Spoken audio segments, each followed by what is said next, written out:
అప్పుల బాధలు వెంటాడుతున్నాయా? అయితే 6 JVR వారి జాతిరత్నాలు ధరించండి. హాయ్, వెల్కమ్ టు మనం టీవీ.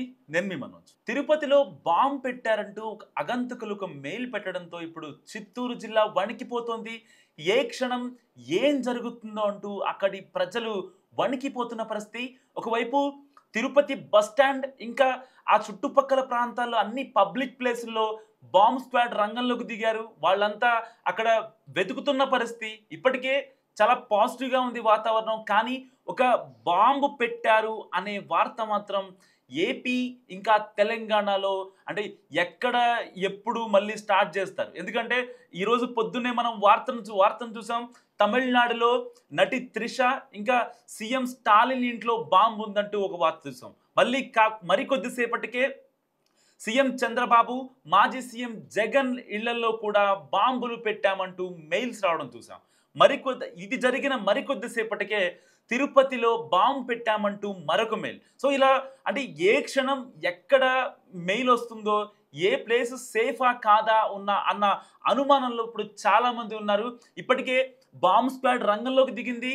అణువణువు చాలా అథెంటిక్గా వెతుకుతోంది. ఎక్కడన్నా ఏ క్లూ అన్నా దొరికే అవకాశం ఉందా అంటూ కూడా. సో ఇప్పటికే అక్కడున్న బాంబ్ స్క్వాడ్ ఎవరైతే రంగంలో దిగారో, ఎందుకంటే ఈ నెల 6న మరికొద్ది రోజుల్లో ఆయన సీఎం చంద్రబాబు తిరుపతి టూర్ కూడా ఉన్న నేపథ్యంలో ఇప్పుడు అది టూర్ క్యాన్సిల్ చేయాలా లేదా అనే దానిపై కూడా ప్రభుత్వ వర్గాలు ఆలోచిస్తున్న పరిస్థితి. సో ఇప్పుడు తిరుపతిలో బాంబు ఉందా లేదా అనేది ఇప్పటికీ ప్రభుత్వ వర్గాల నుంచి, ఇటు పోలీస్ శాఖ నుంచి ఎటువంటి కన్ఫర్మేషన్ కూడా రాలేదు. సో పాజిటివా నెగిటివా అనేది కూడా. సో ఇప్పటికీ సోదాలు అయితే కొనసాగుతున్నాయి, తనిఖీలు చేస్తున్నారు. ఒక పక్క డాగ్ స్క్వాడ్ని తీసుకొచ్చి రంగంలోకి దింపారు. సో ఏది ఏమైనప్పటికీ కూడా అక్కడి ప్రజలు ఇప్పుడు వణికిపోతున్న పరిస్థితి. ఏపీలో చాలా ప్రాంతాల్లో బాంబు బెదిరింపు హెచ్చరికలు తీవ్ర అలజడిని రేపాయి. రాష్ట్ర ముఖ్యమంత్రి చంద్రబాబు, మాజీ సీఎం వైఎస్ జగన్మోహన్ రెడ్డి ఇళ్లతో పాటు తిరుపతిలోని పలు ప్రాంతాల్లో కూడా బాంబులు పెట్టినట్టు బెదిరింపు ఈమెయిల్స్ వచ్చాయి.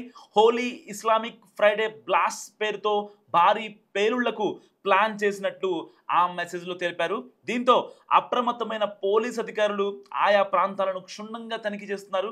అనుమానం వచ్చిన ప్రతి దాన్ని కూడా అడుగడుగునా చెక్ చేస్తున్న పరిస్థితి. సో అయితే ఈ నెల 6న తిరుపతిలో సీఎం చంద్రబాబు పర్యటన ఉన్న నేపథ్యంలో బాంబ్ స్క్వాడ్ సిబ్బందితో పాటు ఉన్నతాధికారులు కూడా అలర్ట్ అయ్యారు. సో తాజాగా బాంబు బెదిరింపులతో తిరుపతి, శ్రీకాళహస్తిలోనూ క్షుణ్ణంగా తనిఖీలు కొనసాగిస్తున్నారు. తిరుపతి అగ్రికల్చర్ కాలేజీలోని ముఖ్యమంత్రి హెలీప్యాడ్ దగ్గర కూడా చాలా నిశితంగా పరిశీలిస్తున్నారు. అయితే ఏదేమైనప్పటికీ బాంబు బెదిరింపుల వల్ల చాలామంది ఇబ్బంది పడుతున్న సిచ్యువేషన్. ఏ క్షణం ఏం జరుగుతుందో అర్థం కాని సిచ్యువేషన్. ఎందుకంటే ఇప్పుడు అంటే నార్మల్గా బాంబ్ పెట్టలేదు, లేకపోతే ఒక పబ్లిక్ ప్లేసెస్ని టార్గెట్ చేస్తూ ఉన్నారనుకుంటే అది వేరే విషయం. కానీ వీళ్ళ దగ్గర నుంచి వచ్చిన మెయిల్స్ కావచ్చు చాలా అథెంటిక్గా ఉన్నాయి. అంతేకాకుండా వీళ్ళ టార్గెట్ మొత్తం కూడా చాలా పెద్ద పెద్ద విఐపీస్. ఒక సీఎం ఇల్లు, ఒక మాజీ సీఎం ఇల్లు. అంటే వీళ్ళ టార్గెట్ ఏంటి అనేది వీళ్ళు చెప్పకనే చెప్తున్నారు అనిపిస్తుంది. ఎందుకంటే ఇప్పటికే వాళ్ళు పంపిన ఈమెయిల్ ఏదైతే ఉందో దాన్ని ఐపీ అడ్రస్ కావచ్చు, నేషనల్ ఇన్వెస్టిగేషన్ అథారిటీకి కూడా వీళ్ళు రాష్ట్ర ప్రభుత్వం నుంచి పంపించిన పరిస్థితి. ఆ మెయిల్ని ఎవరు పంపించారు, అగంతకుల, లేకపోతే ఆ మెయిల్ యొక్క ఐపీ అడ్రస్ ఏంటి, దాని క్రెడెన్షియల్స్ ఏంటి కూడా తెలుసుకునే పరిస్థితిలో ఇప్పుడు ఎన్ఐఏ దానికోసం వర్క్ చేస్తుంది. అంతేకాదు రాష్ట్ర ప్రభుత్వ వర్గాలు కూడా ఇప్పటికే తిరుపతిలో బాంబు కలకలం అనే అంశంపై చాలా సీరియస్గా తీసుకుంది. ఎందుకంటే అక్కడి ప్రజలు ప్యానిక్ అవ్వకుండా చాలా కసరత్తులు కూడా చేస్తుంది. ఇప్పటికే బాంబ్ స్క్వాడ్ కూడా రంగంలో దిగింది. వాళ్ళంతా కూడా రంగంలోకి దిగి అడుగడుగున అనుమానం వచ్చిన ప్రతి దాన్ని కూడా చాలా జాగ్రత్తగా చెక్ చేస్తున్న పరిస్థితి. ఇటు ఆంధ్రప్రదేశ్లోనే కాదు, తమిళనాడులో కూడా బాంబు బెదిరింపులు కలకలం రేపుతున్నాయి. గుర్తు తెలియని వ్యక్తులు ముఖ్యమంత్రి ఎంకే స్టాలిన్, సినీ నటి త్రిష నివాసం, ఇంకా రాజ్ భవన్, బీజేపీ కార్యాలయాలకు బాంబు బెదిరింపు కాల్ చేశారు. దీంతో వెంటనే భద్రతా బలగాలు అప్రమత్తమయ్యాయి. ఈ మేరకు అధికారులు బాంబ్ డిటెక్షన్ స్క్వాడ్ను, డాగ్ స్క్వాడ్ను రంగంలోకి దించి క్షుణ్ణంగా తనిఖీలు నిర్వహించారు.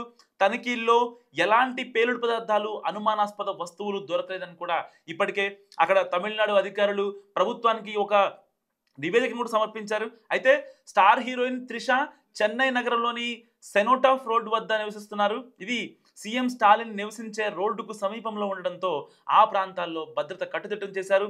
ఈ మేరకు బెదిరింపు కాల్స్ చేసిన వారిని పట్టుకునేందుకు అధికారులు కూడా దర్యాప్తు ముమ్మరం చేశారు. కాల్ చేసిన వ్యక్తులు కాల్ లొకేషన్ ట్రాక్ చేసే పనిలో పడ్డారు పోలీసులు. అసలు బెదిరింపులు ఎందుకు పాల్పడుతున్నారు, ఎవరు పాల్పడుతున్నారు, ఈ బెదిరింపులు వెనక రాజకీయ లేదా వ్యక్తిగత కుట్రలు ఉన్నాయా అనే కోణాల్లో ఇప్పుడు అధికారులు దర్యాప్తు ప్రారంభించారు. తాజా బెదిరింపుల నేపథ్యంలో చెన్నైలో భద్రతను కట్టుదిట్టం చేశారు. తమిళనాడులో కాదు, ఏపీలో కూడా తిరుపతిలోని పలు ప్రాంతాల్లో డాగ్ స్క్వాడ్ ఇప్పటికే రంగంలో దిగింది. ఎక్కడ బాంబు పెట్టారు, మళ్ళీ ఎప్పుడు మెయిల్ వస్తుంది, లేకపోతే అగంతకులు పంపించే మెయిల్స్ ఎక్కడి నుంచి వస్తున్నాయనే దానిపై ఇప్పటికే సర్వత్రా నెలకొంది. ఇది పర్సనల్ ఇంటెన్షన్తోనా, లేకపోతే పొలిటికల్గా ఏమన్నా ఇన్ఫ్లుయెన్స్ అయ్యే అవకాశం ఉందా అనే యాంగిల్లో కూడా ఇప్పుడు ఎన్ఐఏ సోదాలు నిర్వహిస్తున్న పరిస్థితి.